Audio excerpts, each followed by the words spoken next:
계속해서 야고보서를 또 말씀 나누도록 하겠습니다. 오늘은 속지 말라라는 제목으로 야고보서 1장 13에서 18절 말씀을 읽고 함께 은혜 나누도록 하겠습니다. 교독합니다. 시험을 당할 때에 아무도 내가 하나님께 시험을 당하고 있다 하고 말하지 마십시오. 하나님께서는 악에게 시험을 받지도 않으시고 또 시험하지도 않으십니다. 사람이 시험을 당하는 것은 각각 자기의 욕심에 이끌려서 꿰매에 빠지기 때문입니다. 욕심이 잉태하면 죄를 낳고 죄가 자라면 죽음을 낳습니다. 나의 사랑하는 형제자매 여러분, 속지 마십시오. 온갖 좋은 선물과 모든 완전한 은사는 위에서 곧 빛들을 지으신 아버지께로부터 내려옵니다. 아버지께는 이러저러한 변함이나 회전하는 그림자가 없으십니다. 그는 뜻을 정하셔서 진리의 말씀으로 우리를 낳아주셨습니다. 그리하여 그는 우리를 피조물 가운데 첫 열매가 되게 하셨습니다. 아멘. 아멘. 할렐루야. 우리 예수 그리스도의 생명의 빛으로 충만하시기를, 그 빛을 받아 누리시기를 예수님의 이름으로 축복합니다. 아멘. 오늘 본문 말씀이 좀 짧죠. 설교를 최대한 짧게 해보려고 짧게 본문을 정했습니다. 그러나 정말 짧아질지는 끝나봐야 알겠지요. 자, 오늘 말씀의 제목은 속지 마십시오입니다. 우리는 가끔 우리 자신에게 속을 때가 있는데요.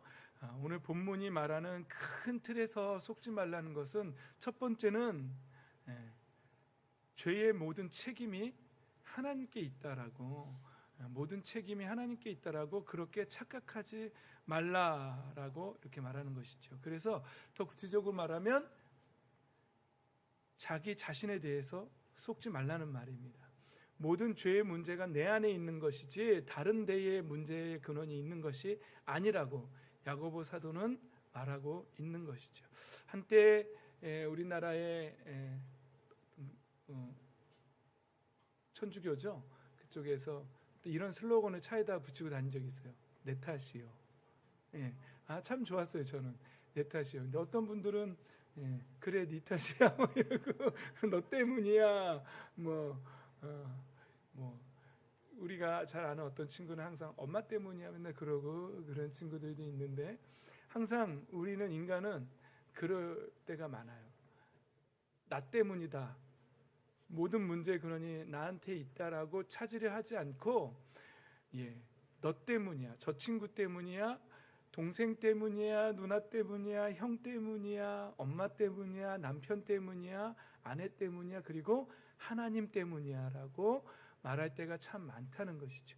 그러나 야고보 선생님은 오늘 그런 착각을 버리라는 거예요. 모든 문제의 근원은 바로 어디에 있다고요? 여기에 있다는 것이죠. 우리의 삶을 살아가는 데 있어서 모든 문제의 근원은 여기에 있는 것이지, 내 남편에게 있고 내 아내에게 있고 동생에게 있고 친구에게 있고 그렇지 않다는 거죠. 하나님께 있고 그렇지 않다는 것이죠. 그걸 봐야 한다는 것이죠.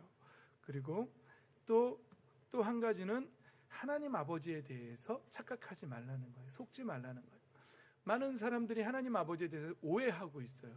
하나님 아버지가 내 삶을 굉장히 내가 좀만 이렇게 하면은 나에게 저주를 부으시고 나를 이렇게 그런 하나님으로, 무서운 하나님으로 오해하고 착각하고, 우리가 살아온 성장 배경에서 생긴 내 안에 있는 만들어진 그런 신념들이 하나님을, 그러니까 예를 들면 이런 거죠.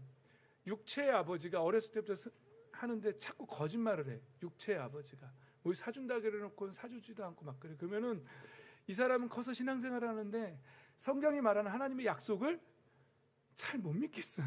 이런 사람이 될 확률이 굉장히 높죠. 육체의 아버지가 폭력적이야. 그리고 비난하고 비아냥거리고 이럴 때, 그러면 이 사람이 커서 신앙생활을 하는데 하나님 아버지도 그 육체의 아버지와 비슷하게 형상의 이미지를 그리는 거예요. 그래서 그 하나님이 마치 나를 조롱할 것 같고, 하나님이 나를 돕지 않으실 것 같고, 내가 좀만 잘못하면 나를 엄청나게 치실 것 같고 그런 하나님으로 오해한다는 거예요. 그러나 야고보 선생님은 오늘 하나님은 그런 하나님이 아니다, 속지 말라, 온갖 좋은 선물과 모든 완전한 은사는 빛들을 지으신 아버지께로부터 내려온다. 우리 하나님 아버지는 그런 하나님이 아니시고 우리에게 선하시고 인자하시고 좋으신 하나님 아버지, 그 선하심이 끝이 없으시다라고, 그 선하심과 인자하심이 영원하시다라고 시편의 여러 시편의 말씀들이 고백하던 그 하나님, 그 하나님에 대해서 오해하지 말라고 우리 채환이가 추임새를 그 우리 타령할 때 북으로 얼쏘 하면서 이렇게 해주는 것처럼 지금 소리를 내주고 있는데, 채환이 엄마 말씀 잘 들어야 돼요. 안 그러면 목사님하고 목양실로 들어가야 돼요. 알았죠? 1:1 양육이 들어가야 돼요.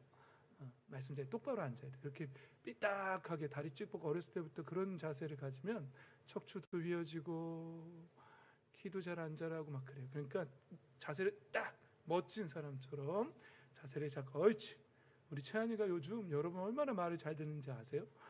채환이가 이제 헝아로서 진짜, 아직은 헝하지만 헝아로서 정말 너무너무 잘하고 있어요. 저 자세 똑바로 갖는, 목사님이 딱 얘기하니까 자세 똑바로 갖는 거 봐요. 얼마나 잘해요. 우리 채율이도 잘할 거죠? 아유, 그렇죠. 눈빛이 얘기하고 있어요. 네. 잘할 거라고. 우리 채환이, 채율이 예수님의 이름으로 사랑합니다. 비록 목사님이 좀 엄해 보여도 우리 하나님은 그런 하나님은 아니세요. 목사님 때문에 또 하나님에 대한 이미지가 또 속지 마시기 바랍니다.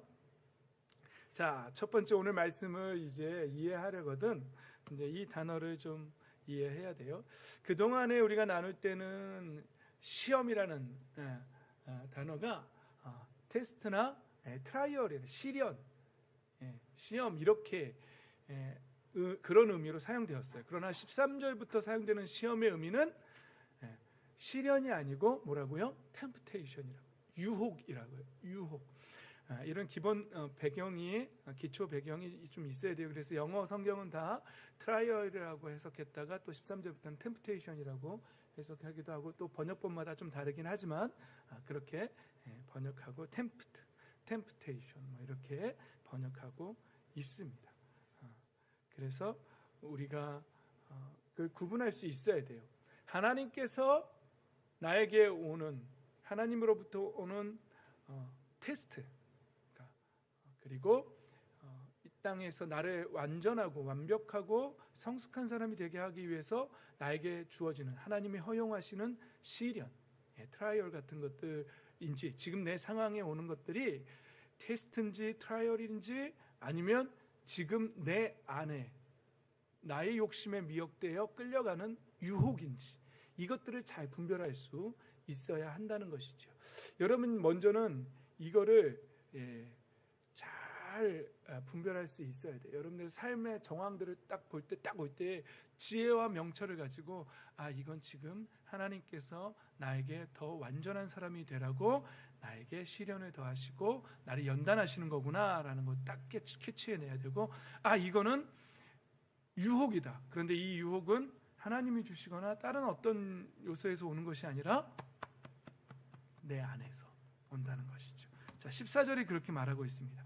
함께 읽어볼까요? 시작. 사람이 시험을 당하는 것은 각각 자기의 욕심에 이끌려 꿰매 빠지기 때문입니다. 이렇게 말하는 것이죠.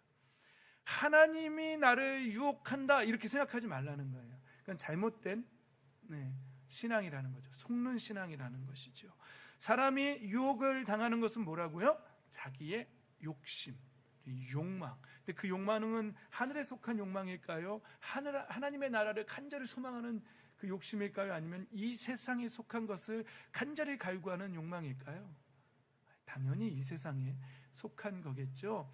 이 세상에 속한 것들을 간절히 욕심낼 때, 거기에 이끌릴 때에 우리는 그거로부터 시작해서 욕망, 유혹을 받는다라고 오늘 말씀은 말하고 있는 것이죠. 비슷한 말씀을 하는 본문이 있는데요. 로마서입니다. 우리가 지난주에 읽었던 로마서에도 7장 20절에 보면, 자, 한번 읽어볼까? 20절, 21절 시작. 내가 해서는 안 되는 것을 하면 그것을 하는 것은 내가 아니라 내 속에 자리를 잡고 있는 죄입니다. 여기에서 나는 법칙 하나를 발견하였습니다. 곧 나는 선을 행하려고 하는데 그러한 나에게 악이 붙어 있다는 것입니다. 아멘. 자, 사도 바울 선생님은 로마서에서 이렇게 말하고 있는 거예요. 내 속에 뭐가 자리 잡고 있다고요? 내 속에 죄가 자리 잡고 있다는 거죠. 놀라운 통찰력이거든요. 그리고 내가 선을 행하려는 마음도 나한테 있긴 있지만, 자, 왜냐하면 여러분 성경 신학적으로 말하는 전적 타락이라는 말이 있어요. 전적 타락은요, 여러분 사과를 예로 들면은요, 사과 하나가 아예 먹을 것이 한 점도 없이 다 썩었다라는 말이 아니에요. 전적 타락. 신학에서 말하는 전적 타락은 사과 하나가 완전 썩었다는 게 아니라 한 부분이 썩은 거예요. 그런데 사과 한 상자가 다 그렇게 썩은 거예요. 이게 전적인 부패, 전적인 타락을 신학에서 말하는 전적 타락, 이걸 말하는 거예요. 그래서 일부분은 남아 있어요. 일반 계시에 의해서 그 사람들은 그럼에도 불구하고, 타락했음에도 불구하고 아직 남아 있는 선한 부분이 있어요. 예수님을 알지 못하고 하나님을 믿지 않음에도 불구하고 선한 부분이 있어요. 그러나 모든 지식도 부분 다 썩었고, 자기 의지도 또 선을 행하려는 마음도 있긴 있으나 썩었다는 거예요. 일부분이 다. 그게 절반이 될 수도 있고, 그렇죠? 그러나 썩지 않은 영역이 전혀 없다는 거예요. 전적으로 다 부패했다는 거예요. 이게 신학에서 말하는 전적 타락, 전적 부패예요. 그런데 중요한 건 이걸 통찰해내는 사람들이 있다는 거죠. 저와 여러분은 우리 안에 있는 내면의 전적인 타락을 통찰해내시기를 예수님의 이름으로 축복합니다. 네. 문제가 뭐냐면은요, 나는 죄 지은 적 없는데? 뭐 이런 사람도 있어요. 내가 왜 죄인이야? 내가 왜 노예가 된 적이 없는데 왜 나보고 자꾸 자유하라면, 이런 사람도 있잖아요. 그런 사람들을 보면은 그 통찰이 없는 거예요. 이 전적인 부패에 대한 통찰이 전혀 없는 거예요. 그러나 성경을 계속 읽다 보면은요, 기도하면 기도할수록, 하나님의 나라에 대해서 깨달으면 깨달을수록, 은혜를 받으면 받을수록 무엇을 깨닫느냐? 이 전적인 부패를 깨닫는다는 거죠. 오라 나는 비천한 사람이라. 누가 이 사망의 몸에서 나를 건져내. 자기 안에 얼마나 타락한 본성이 있는지를 발견하는 사람들이. 그런 사람들은 나는 죄인이구나라는 걸 발견해요. 근데 이 죄의 문제를 해결할 수 있는 방법이 이 세상에 있다고요? 없어요. 우리 친구들 알죠? 손이 더러우면 뭐하죠? 요즘은 바이러스 균이 있을까봐 교회에 들어오면 몹사하죠? 소독제로 이렇게 닦죠. 그러면 세균은 죽어요. 그러나 이 안에 있는 부패한 그 본성은 어떻게 해요? 그 바이러스를 짜서 여기다 이렇게 소독약을 바르면은 그 부패한 마음이 정화될까요? 정화되지 않아요. 우리 아이들이 또 제 눈에 많이 보이니까 설교의 방향이 또 아동처 스타일로 또 가고 있죠. 또 마찬가지예요. 여러분, 사람을 때리거나 아니면 더 극단적으로 얘기해서 사람을 죽이고 착한 일을 100번, 1000번 하면 그 사람을 죽인 죄가 상쇄라고 말하면 여러분 어렵죠? 플러스 마이너스 0 됩니까? 착한 일로는 죄가 없어지지 않아요. 그러면 어떤 사람이 죄를 짓고 돈을 많이 써서 법적으로 무죄 선고를 받았어요. 그럼 그 돈으로 무죄 선고를 받았다고 그 마음에 죄가 없어질까요? 아니요. 돈으로도 그 죄를 없앨 수가 없어요. 그리고 어떤 사람이 목사님처럼 되게 잘생겼다고 해서 죄가 없는 걸 넌 잘생겼으니까 용서해 줄게, 그럴 수 있나요? 근데 이 세상은 그러기도 해요. 왠지 알아요? 여러분, 저는 방송에서 봤는데요, 어떤 탈옥수가 되게 잘생겼대요. 그리고 어떤 여자가 죄를 지었는데 되게 이뻤대요. 그래서 팬클럽이 생겼대요. 말이 돼요? 말도 안 되는 짓이. 여러분들도 그런 매스컴 들어본 적 있죠? 얼짱 죄수 뭐 해가지고 얼굴 잘생기면 사람들이 막 좀 봐줘라라고 민원도 청원도 들어가고 막 그랬대요. 그냥 말도 안 되는, 정말 이 세상은 뭔가 사람들의 가치관은 뭔가 좀 이상해요. 썩었어요. 그래서 우리가 늘 부르는 찬양, 그렇죠. 돈으로도 못 가요. 하나님 나라, 힘이 세도 안 되고 얼굴이 예뻐도 안 되고 착한 일 많이 해도 안 돼요. 그래서 그 죄의 문제를 해결할 수 있는 방법은 이 세상에 딱 하나밖에 없어요. 뭐죠? 예수님의 십자가의 보혈밖에는 그 죄의 문제를 해결할 수 있는 방법은 없다고 성경이 말하고 있어요. 그래서 예수님이 내가 곧 길이요 진리요 생명이니 나로 말미암지 않고는 아버지께로 갈 자가 없다. 없다. 찬유야, 없다. 없다. 우리 찬유 이거 잘하잖아요, 그죠? 없다. 아버지께로 갈 자가 없다라고 예수님 분명하게 못 받고 있어요. 그런데 많은 사람들이 오해해요. 막 자기들 멋대로 성경을 해석해요. 그리고는 어떤 종교를 믿어도 다 천국에 갈 수 있다라고 가르쳐. 예수님은 그렇게 말씀하셨어요, 안 하셨어요? 애진역에 말씀 베드로 사도도 그랬어요. 베드로 사도도 천하 만민 중에 구원 얻을 만한 이름을 주신 적이, 다른 이름, 예수님 외에 다른 이름을 주신 적이 없다라고 분명하게 말씀하셨어요. 그러니까 여러분 속지 마십시오. 이것도 속지 마십시오.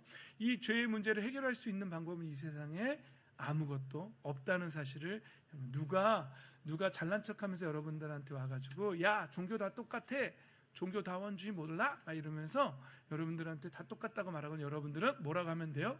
천하 만민에게 구원 얻을 만한 다른 이름을 주신 적이 없다. 내가 곧 길이요 진리요 생명이니 나로 말미암지 않고는 아버지께로 갈 자가 없다라고 예수님이 분명히 말씀하셨다고 그렇게 얘기해 주십시오. 되게 재밌는 거는요, 이단에 빠지고 또 그런 종교다운제에 빠지는 사람들 중에는 신학 박사라고 하는 사람들도 있어요. 자기가 똑똑하다고 생각하는데 사실은 그 말씀 하나만 봐도 붙잡아도 거기에 빠지지 않는데 사람들은 그런다는 거예요. 속는다는 거예요. 인간들이 얼마나 많이 속는지 몰라요. 자, 말씀으로 다시 돌아오면요, 그래서 정말로 영적으로 하나님 앞에서 영적인 성찰을 갖고 있는 사람들은요, 뭘 발견하냐면요, 내 안에 타락한 본성. 이건 야고보 선생님도 마찬가지고, 로마서를 기록한 사도 바울 선생님도 마찬가지고, 모든 사도들이 자기 안에 죄가 있다는 사실을 다 발견해요. 여러분들도 발견하셨어요? 어때요? 우리 채민이 어때요? 채민이 안에 막 죄가 있다는 걸 발견했어요? 막 친구 내가 더 갖고 싶고, 막 내 뜻대로 안 되면 화가 나고. 왜 그럴까요? 왜 내 뜻대로 안 되면 막 화가 날까요? 우리가 천사처럼 착한 사람이라면, 우리 안에 죄가 없다라면 우리는 왜 화가 날까요? 막 화가 나죠. 막 미워 죽겠죠. 막 미워 죽겠고. 목사님은 가끔 상상해요. 목사님 잠잘 때 잠을 깨우는 오토바이들이 있거든요. 동네에 막 생겼어요. 무슨 사무실 같은 게 막 부르르. 근데 이 친구들이 좀 조용히 다니지 왜 더 그 소음기 소리를 더 크게 만드는 뭐 이런 거 있잖아요. 빠다다다다다 이런 걸 왜 달고 새벽 2시에 야식을 배달하는지 모르겠어요. 정말 인성의 문제가 있어요. 개인주의고 정말 인성의 문제가 있어요. 그러면 목사님 어떤 상상을 하냐면 가끔 그 화염병을 그 사무실에다 던지는 상상을 막 해요. 오토바이에다가 막 불을 내고 막 그래요. 연쇄적으로 오토바이가 타들어가는 막 이런 상상을 하면 왜 그럴까요? 목사님 여기가 심히 부패해서 그래요. 죄가 있어서 그래요. 그래요.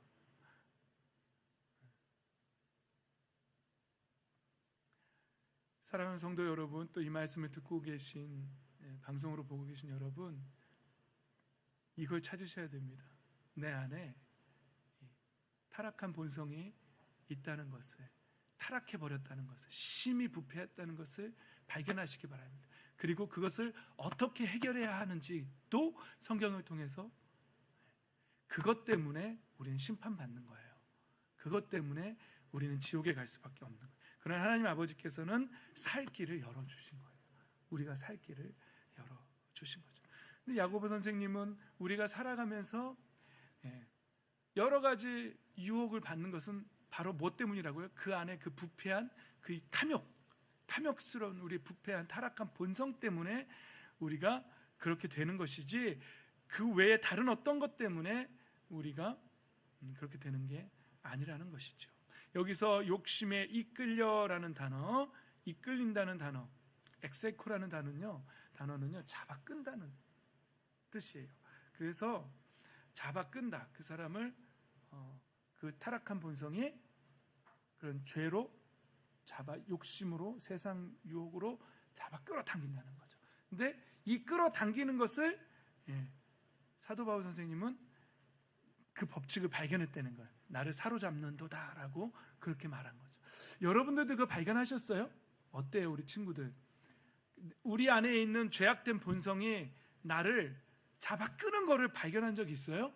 막 목사님은 막 예전에 혈기가 많을 때 막 이런 소리도 들렸어요. 야, 부셔버려. 야, 부셔버려. 막 잡아 끄는 거예요. 막 어떤 사람은요, 막 그 알코올에 중독에 빠진 사람은 자꾸 알코올로 막 잡아 끄는 거예요.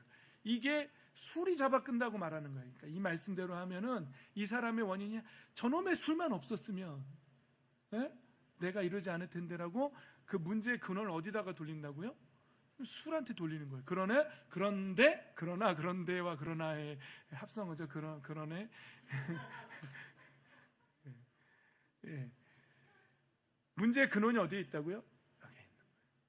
알코올로 끌리는, 노름으로 끌리는, 음란함으로 잡아 끌리는, 돈 때문에, 그렇죠, 잡아 끌리는 거기에 모든 문제가 있다는 거죠. 내 통제 욕구로 되지 않을 때 또 분노하는 그 욕구가 나를 또 화내라고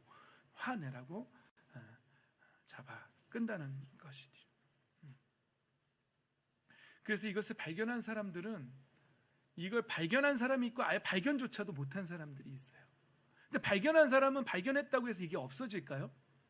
없어지진 않아요. 그러나 발견한 사람들은 뭘 하냐면 기도해요. 그리고 말씀 읽어요. 말씀을 읽으면서 점점 더 찾아내요. 하나님 나라의 원리와 진짜 하나님 원하시는 것이 무엇인지 자꾸 발견해요. 그리고 기도해요. 하나님 도와주세요. 제 안에 타락한 본성이 있어요. 나는 하나님의 영, 성령 하나님이 내 안에서 나를 붙잡고 도와주시지 않으면 저는 전적으로 무능력한 사람입니다. 하나님 도와주십시오. 나를 이끌어 주십시오. 성령의 인도하심 아니면 나는 해결할 수가 없습니다라고 그렇게 하면서 기도해요. 그리고 막 화가 났을 때 내가 또 내 타락한 본성이 나를 잡아 끄는구나, 이걸 깨달아요. 그리고는 그 순간 딱 뭘 하냐면 기도해요. 예수 그리스도의 이름의 권세로 명하노니 이 타락한 본성, 이 분노는, 이 음란함은, 이 돈을 사랑하는 마음은, 이 혈기들은 끊어질지어다, 파쇄될지어다라고 명령해요. 그리고 다시 거기에 끌려서 쓰러지지 않고, 예전에 아담과 하와가 쓰러졌던 것처럼 거기에 다시 쓰러지지 않고, 이제는 예수님의 십자가의 그 보혈과 예수님께서 우리에게 주신 당신의 이름, 예수 그리스도의 이름의 권세, 무엇이든지 구하라, 이루어질 것이다. 그게 바로 이 세상의 욕심대로 구하라는 말씀이 아니잖아요.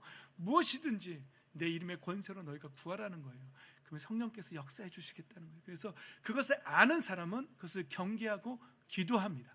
그러나 전혀 내 안에 무슨 타락한 본성이 전혀 깨닫지 못한 사람은 경계하지도 못하고 어느 순간 당합니다. 알지도 못하게 부지불식간에 당하는 것이죠. 그래서 결국은 죄의 유혹에 빠지고, 중독이라는 독에 빠진 사람들은 처음부터 그 사람들이 그랬을까요? 처음부터 중독됐을까요? 아니에요. 그 사람들도 처음에는 그냥 맛만 봤을 거예요. 그리고 컨트롤할 수 있을 거라고 생각했어요. 그러나 나중에는 중독이 되면 내 힘으로 끊을 수 없는 지경까지 가게 되는 것이죠.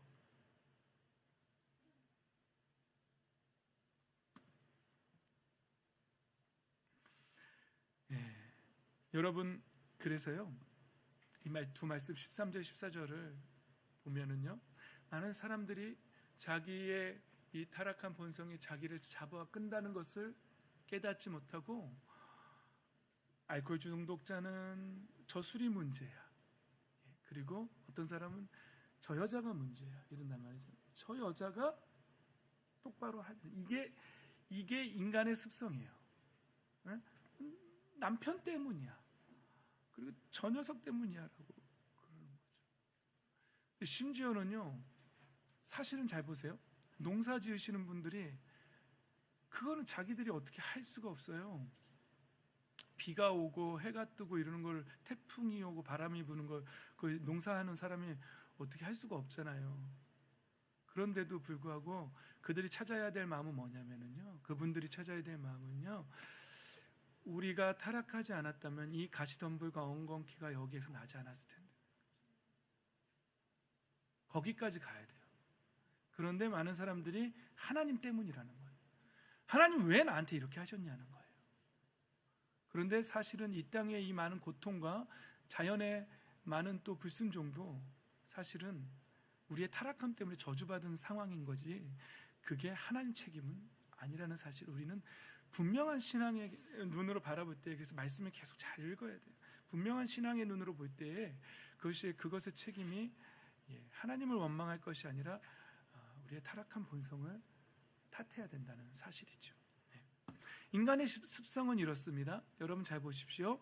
창세기 3장 12절 13절 말씀입니다. 그 남자는 뭘 되었다고요? 핑계를 대었다고. 왜요? 저 여자 때문입니다라고 그래요. 그런데 저 여자 때문입니다 앞에 뭐가 붙어요? 하나님께서 저와 함께 살라고 짝져 주신 여자. 그러니까 엄밀히 따지고 가면 어디로 가는 거예요? 하나님이 만들어줬잖아요. 하나님이 저 여자만 안 만들어줬으면 내가 저 여자 말 안 들었고 이런 죄 안 지었을 건데, 이게 타락한 인간의 습성이라는 거예요. 무슨 얘기인지 알겠어요? 이거 똑같은 말이에요. 저 술만 없으면 내가 안 먹었을 텐데 저 술이 있어서, 누군가 야동을 만들지만 않았으면 내가 안 봤을 텐데 누가 야동을 만들었기 때문에 내가 봤다는 거죠. 그러니까 야동 만든 사람이 잘못이지 내가 잘못은 아니에요. 그리고 하나님께서 나에게 이것을 이길 수 있는 힘을 주시지 않았기 때문에 내가 본다는 거예요. 말이 돼요? 안 돼요. 그런 말 하면 안 돼요. 자기의 타락한 본성에 이끌려서 자기가 그것을 허용하는 거예요. 네? 결국은 자기가 그걸 허락하는 거예요. 선택은 누가 하는 거예요? 알코올 중독자가 결국 알코올을 선택하는 건 누구예요? 자기 자신이에요. 그러니까 성찰한 사람들은, 깨닫는 사람들은 자기 자신의 문제를 보지 환경에 다른 탓을 하지 않는. 여자는 뭐라고 핑계대요? 여자도 뭐라고요? 핑계댔다고요. 하나님이 창조하신 저 뱀이죠. 뱀이 그랬다는 거죠. 그러니까 인간들이 주로 뭐라 그래요? 하나님은 선악과를 왜 만드셔가지고 왜 따먹게 하냐는 거죠. 지들이 따먹고선 그런 거죠. 그러니까 우리는 먼저 뭘 봐야 된다고요? 내 안에 타락한 본성을 봐야 되는 거예요. 근데 사람들은 자꾸 그러길 원해요. 그래서 잠언은 이러한 인간의 습성을, 우리가 읽었던 잠언은 뭐라고 말하냐면, 한꺼번에 읽어볼까요? 19장 3절 시작. 사람은 미련해서 스스로 길을 잘못 들고도 마음속으로 주님을 원망한다. 이게 우리 인간들의 속성이라고 성경은 이렇게 말하고 있는 거예요. 여러분 잘 보십시오. 이거는요 우리가 선택한 거예요. 근데 성경은 뭐라고 말하냐면, 이 욕심이 잉태하면 죄를 낳고 죄가 자라면 죽음을 낳는, 이게 자란다는 개념이 있어요. 이거 놓치면 안 돼요. 예수님도 말씀하셨죠. 누구든지 그 마음에 쌓은 선에서 선한 말을 하고, 그렇죠? 막 손 안 씻고 먹은 것 때문에 막 뭐라 그러니까, 손 안 씻고 먹은 것 때문에 사람이 더러워지는 게 아니라 그건 그냥 먹고 그냥 뒤로 나갈 뿐이다, 덩이 될 뿐이다, 이렇게 얘기하는 거죠. 그런데 우리 친구들 역시 덩 얘기 나오면 정말 좋아하죠. 정말 사람을 더럽게 하는 것은 그 사람이 입에서 나오는 거다. 입에서 나오는 게 뭐예요? 토하는 거예요?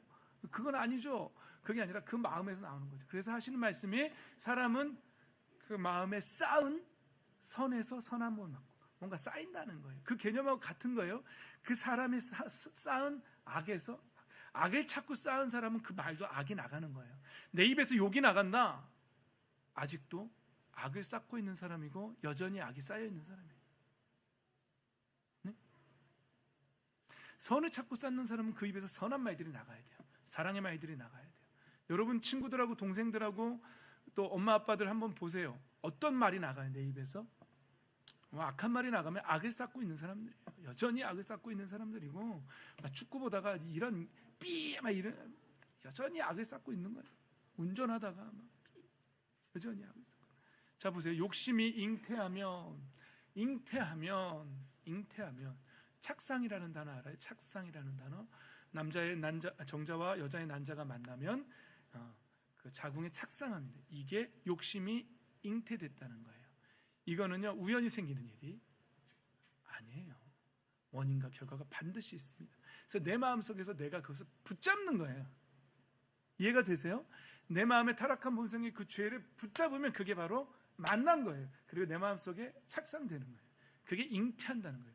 그럼 뭘 낳는다고요? 죄를 낳는다.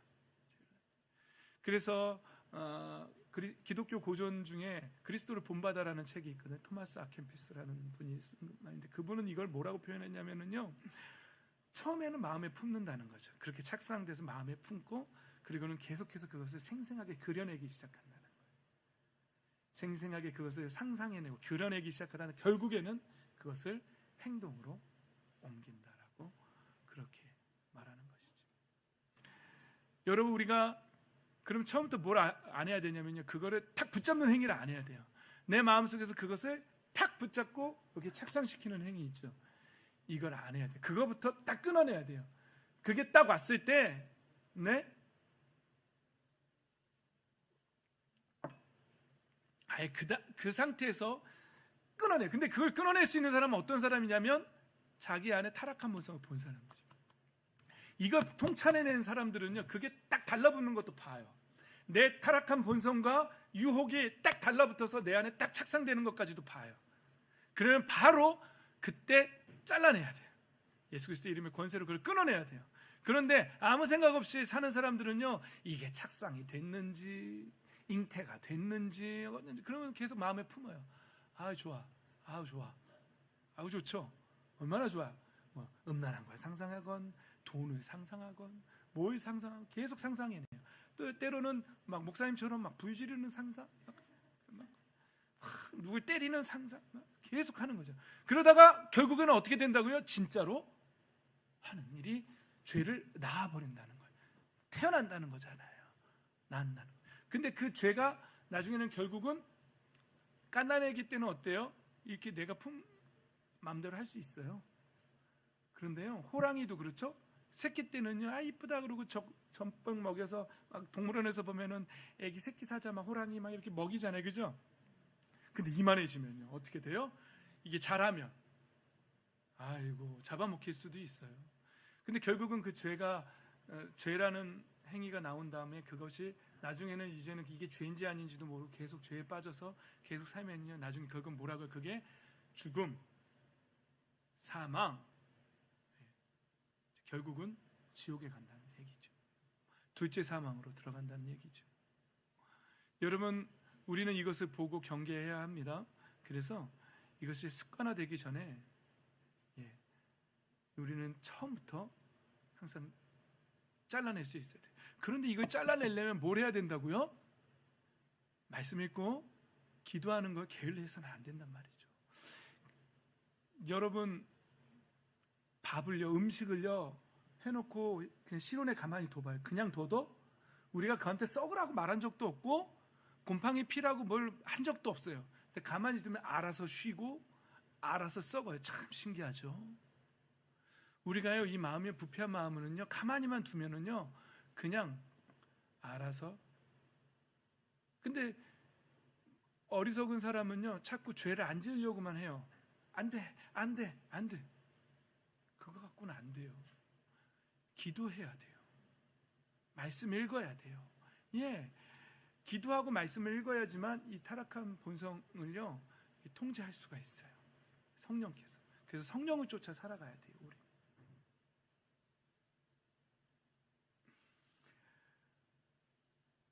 늘 기도하고 깨어서 그것이 착상되기 전에 먼저 예수 그리스도의 이름의 권세를 끊어낼 줄 아는 저와 여러분 되시기를 예수님의 이름으로 축복합니다.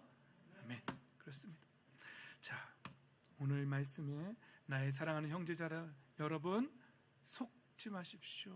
이렇게 말합니다. 속지 마십시오.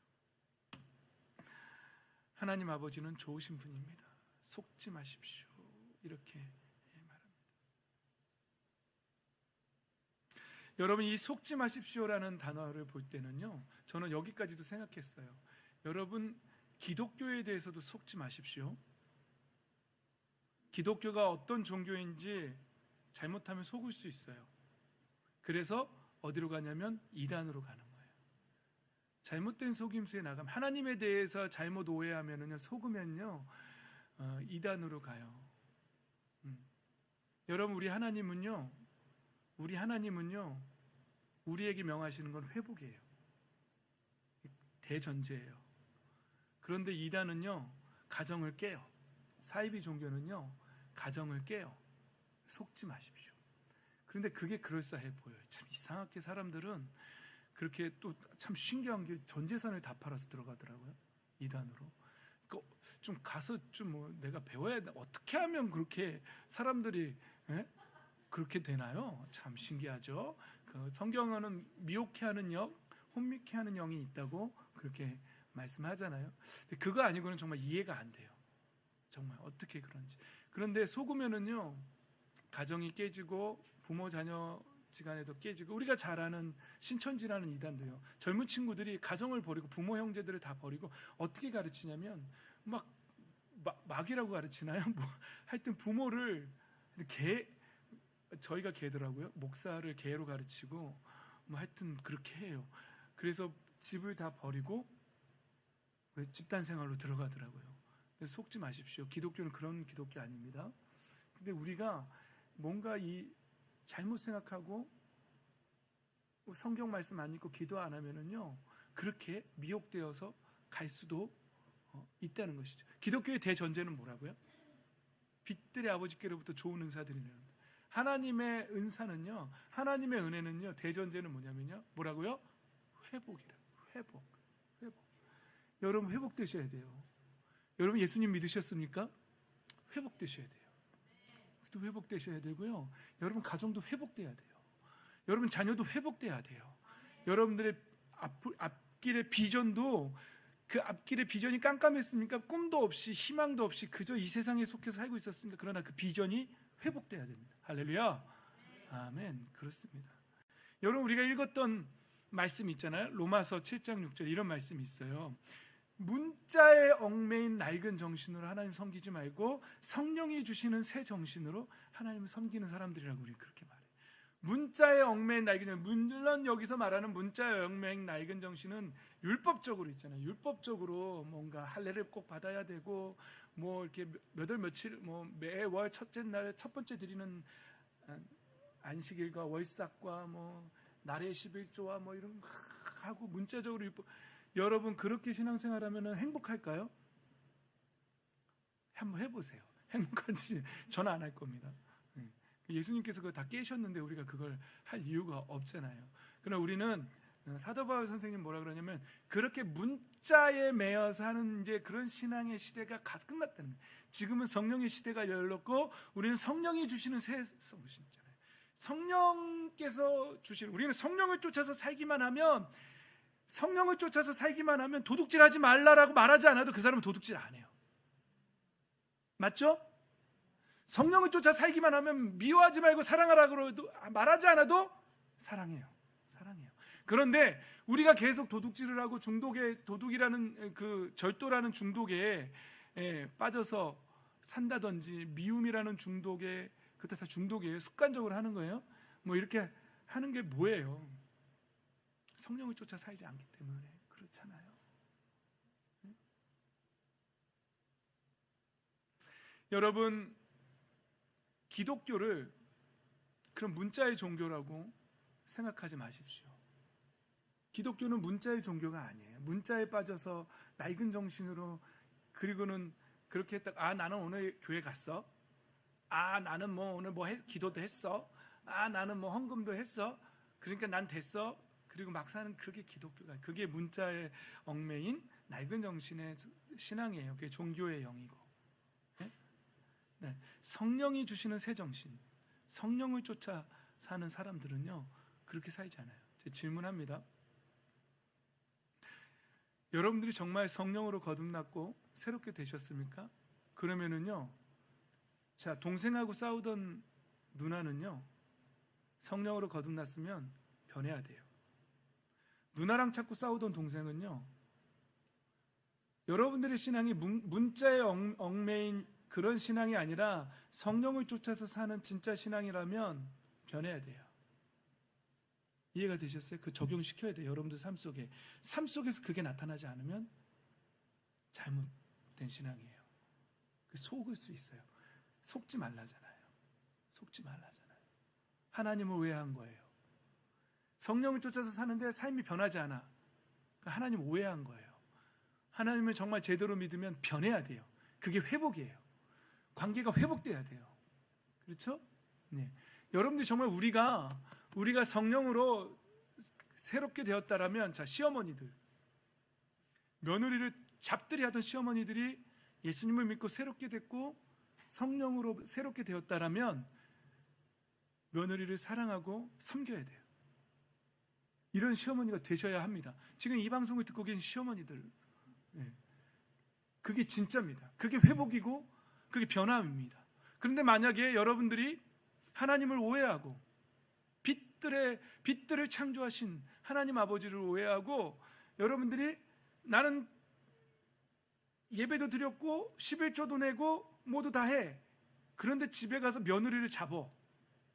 그러면 문자의 얼매인 낡은 정신으로 하나님을 섬기고 있는 거예요.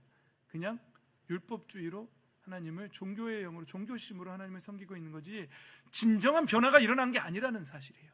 자, 시어머니들 적용하세요. 자, 그럼 이제 남편들한테 적용해 봅시다. 정말 가부장적인 남편이요. 예? 정말 가부장적이고 권위주의적인 남편이 성령으로 거듭났다. 그럼 어떻게 돼야 될까요? 네. 과거에 우리가 남자가 부엌에 들어가면 뭐가 떨어진다 막 이러면서 부엌 일을 안 하는 걸로 배웠단 말이에요. 굉장히 가부장적으로 조선시대의 그런 남존여비 사상을, 그런 패러다임을 가지고 살았단 말이죠. 그런데 그 사람이 예수님을 믿고 성령으로 거듭났어요. 그럼 그 삶의 능력에서 어떤 회복이 일어나고 어떤 능력이 나타나야 될까요? 설거지하러 가세요. 집을 치우세요. 개똥도 치우세요. 그리고 자기가 먹었던 거 자기가 치우세요. 그런 부인을 종으로 여기지 마세요. 그 패러다임 하나도 변화시키지 못하는데 무슨 그게 성령으로 거듭난 사람입니까? 저는 이런 사람들 봤어요.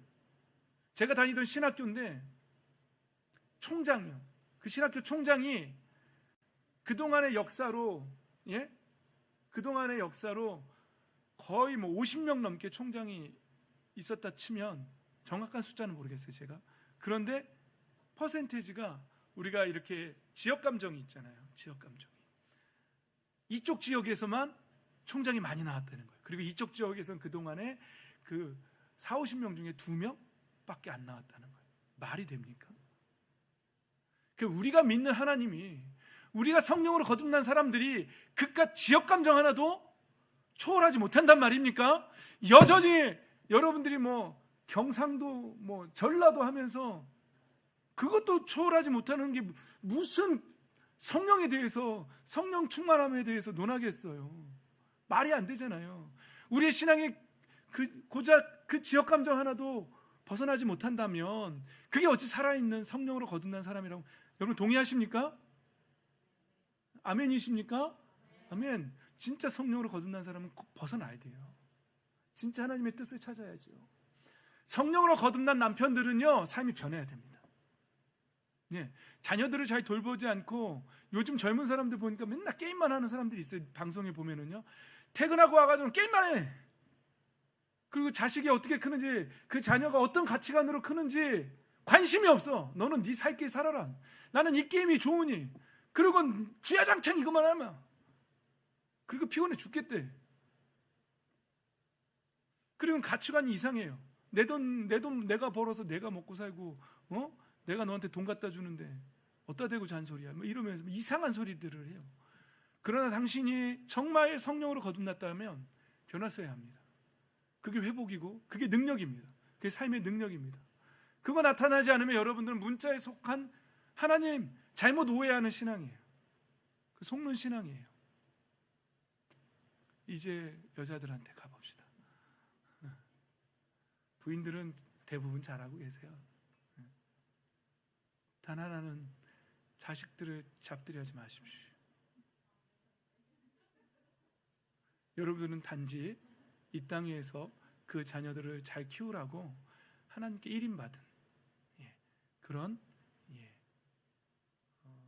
청지기 부모들입니다. 나의 소유가 아니에요. 여러분들 그러잖아요. 저희도 그러거든요. 남의 자식은 잘 가르치겠어요. 아주 친절하게. 그건 그게 아니고 그렇지. 아유 잘한다. 그러면서 칭찬해 주면서 자기 새끼들은 어때요? 그것도 몰라? 막 이러면서 막 이거부터 올라가잖아요. 내 자식은 안 돼. 그래서 자기 자식은 못 키운다는 거예요. 못 가르친다는 거예요. 그래서 남한테 맡기는 거예요. 돈 들여서라도. 인정하시죠? 공감하시죠? 그러나 여러분 변하셔야 됩니다. 내 자식에 대해서 그거는 어쩌면 내가 함부로 해도 된다는 마음이 거기에 깔려 있어서 그런지도 몰라요. 어쩌면 타락한 본성이 내 안에 깔려 있어서 그런지도. 그러나 하나님이 나에게 맡긴 영혼이다. 이 아이를 정말 하나님의 영광을 위해서 잘 키우라고 맡긴 영혼이다라고 분명한 그 인식을 갖고 있으면 함부로 대할 수 없습니다. 왜냐하면 내가 함부로 대하면 이 아이의 인성이 망가지기 때문에 그래요. 이 아이의 성품이 망가지고. 그럼 어떻게 해서든지 여러분 어떻게 하겠어요? 제 자녀를 여러분들한테 잘 키워달라고 맡기면 여러분 그따위로 키우시겠어요? 하물며 목사가 맡겨도 안 그럴 텐데, 예? 서로 여러분들이 서로 맡겨도 여러분 서로의 자녀들한테는 그렇게 함부로 안 대하잖아요. 근데 왜 하나님이 맡긴 자녀들한테 왜 함부로 하고 왜 내 마음대로 내 통제 욕구대로 키우려고 하냐는 거예요. 잘 분별하십시오. 기도하며 분별하면서 이 아이가 정말 가져야 되는 것, 이 아이가 정말 배워야 하는 것이 무엇인지, 이 아이 가슴속에 품어야 될 것이 무엇인지 분별하십시오. 하나님 안에서. 그리고 그걸 가르치십시오. 이 다음에 하나님 앞에 가서 빠따 맞기 싫으면, 책망 받기 싫으면 정말 정신 차리고 잘하셔야 돼요. 이게 어머니들한테 하는 권면입니다. 이제 자식 새끼들한테 한번 얘기를 해줍니다.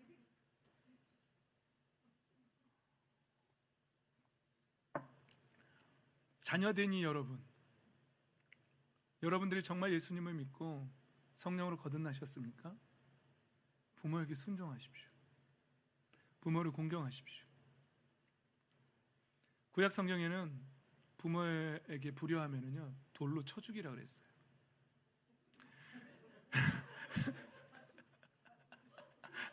다 죽었어요. 살아남을 자식들이 없죠.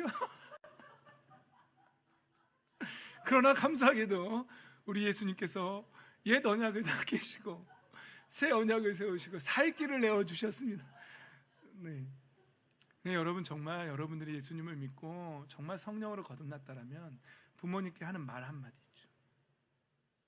부모님을 대하는 태도 다 변해야 됩니다. 그리고 진짜 찾아내십시오. 부모님이 나에게 어떠한 사랑을 부어주셨는지를 찾아내십시오. 그게 회복입니다. 우리 하나님이 원하시는 건 회복입니다. 여러분 정말 성령으로 거듭나셨습니까? 우리의 삶 속에 성령의 능력이 나타나야 됩니다.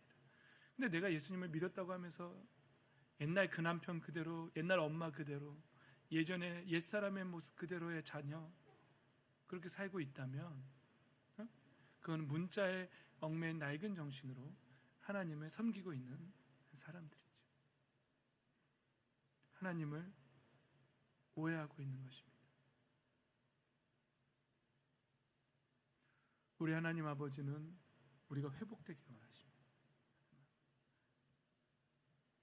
온갖 좋은 선물과 모든 완전한 은사를 하늘 아버지께서 우리에게 부어주십니다. 왜 부어주실까요? 회복되라고. 사랑하는 형제자매 여러분, 말씀을 마무리하겠습니다. 오늘은 큰 틀에서 두 가지를 오해하시면 안 됩니다. 첫 번째는 모든 죄악의 근원이 어디에 있다고요? 여기에 있다. 오해하지 마. 모든 문제는 여기에 있다. 나의 타락한 본성 때문에 모든 관계의 문제는 거기에 있다. 그러나 인간의 습성은 뭐라고요? 죄 때문이라고. 핑계 대려고. 큰 틀에서 두 번째는 하나님 아버지를 오해하지 마십시오. 오해하면 잘못하면 이단으로 빠질 수도 있습니다. 하나님 아버지는 우리에게 큰 대전제는 회복을 명하십니다. 우리가 영적으로 다시 살아나고 하나님의 자녀가 되고 또 삶 속에서 우리가 빛의 자녀답게 사는 것을 하나님 아버지께서는 원하신다는 사실을 잊지 마십시오. 만약에 여러분들이 전혀 삶의 변화 없이 성령의 능력이 나타나지 않고 예전의 모습대로 산다면 여러분들은 문자의 얽매인 낡은 정신으로 하나님을 섬기고 있는 종교심에 가득 찬 종교의 영으로 하나님을 섬기는 잘못된 신앙인들입니다. 종교인들입니다. 여러분 참 믿음으로 하나님 앞에 나아가셔서 정말로 하나님 앞에서 회복된 삶을 살아가시기를 예수 그리스도의 이름으로 축복합니다. 아멘. 찬양합시다. 이 찬양을 부르고 싶었어요. 예전에 어떤 친구가 특송했던 찬양인데 신실하게 진실하게 거룩하게 살게 해달라고. 그리고 이 찬양을 부른 후에 우리 하나님 앞에 정직하게 우리의 죄를 고백하고 도와달라고 이렇게 기도하며 나아갑시다. 찬양합시다. 신실하게 진실하게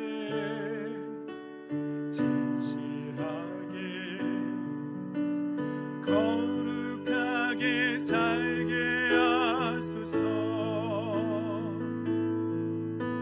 진실하게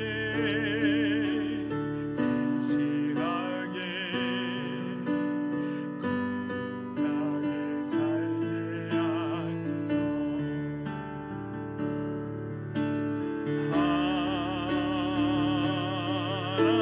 하나님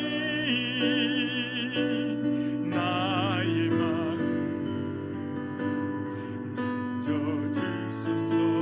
영 새롭게 진실하게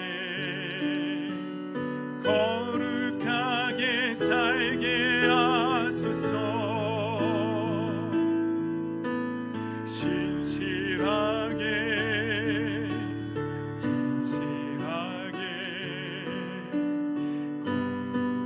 거룩하게 살게 하소서.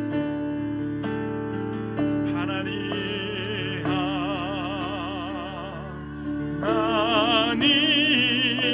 나의 기도 들어주소서.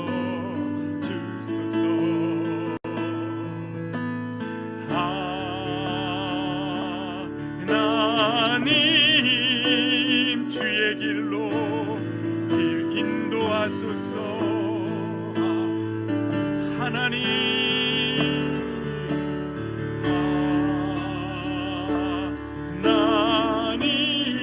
나의 마음 만져주소서.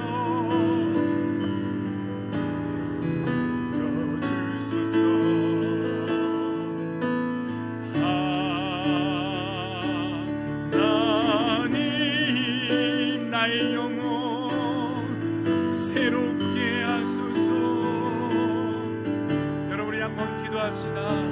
우리의 삶을 돌아보며 우리는 하나님을 어떻게 오해하고 있었고 모든 문제의 근원을 누구의 탓으로 돌리고 있었는지요. 오늘 성경은 모든 것이 나의 문제라고, 내 타락한 본성의 문제고 또 하나님을 오해하는 데서 오는 문제라고 말하고 있습니다. 우리 이 시간에 하나님 앞에 우리가 잘못되었던 신앙의 모습들을 정직하게 고백합시다. 죄로 인정하고 고백하고 회개합시다. 그리고 하나님 앞에 도와달라고, 정말 성령의 능력으로 살게 해달라고 이 시간에 정직하게 도움을 구하며 기도하며 나아가겠습니다. 기도합니다.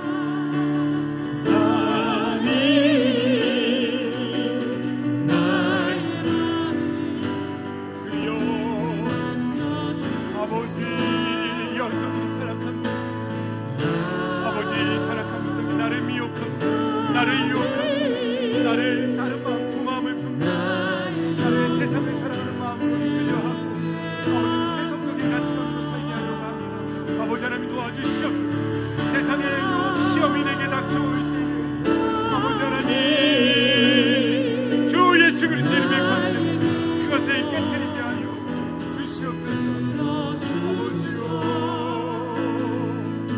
아버지 하나님 내가 목사로서 내가 남편으로서 아버지가 말씀하신 영광의 능력 아버지 그 회복을 아버지의 삶 속에서 아버지 내가 목자의 업무에 나에게 시간이 아니라 성령을 쫓아 살아가는 정말 성령의 능력으로 살아가는 살아있는 믿음의 사람이 되게 하여 주시옵소서. 정말 내 삶 속에 능력으로 나타나게 하여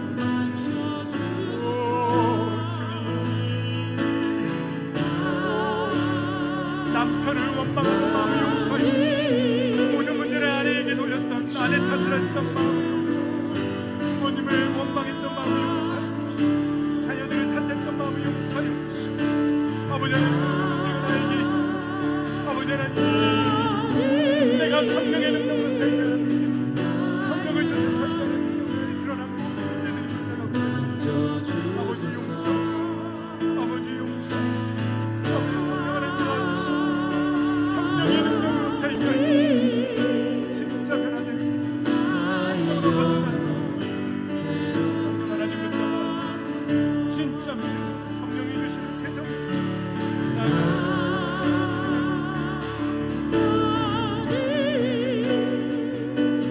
나의 기도 들어주소서.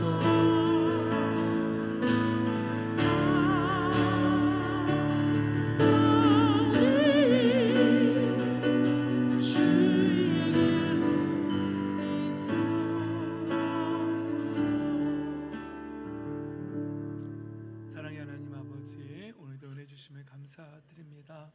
아버지 하나님 우리가 혹시 문자의 얽매인 낡은 정신으로 하나님을 오해하고 잘못된 신앙으로 살지는 않았습니까? 세상의 유혹 그것에 이끌려 살면서 남편을 원망하고 아내를 원망하며 부모를 원망하며 또 이 세상을 원망하며 아버지 하나님 그런 정말로 오해하는 신앙으로 살지는 않았습니까?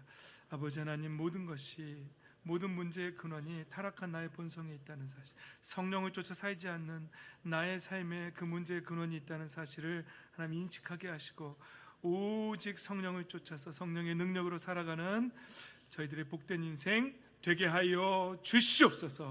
우리의 힘이 부족하오니 성령 하나님 붙잡으시고 역사하시고 우리를 아버지의 능력으로 이끌어 주시옵소서.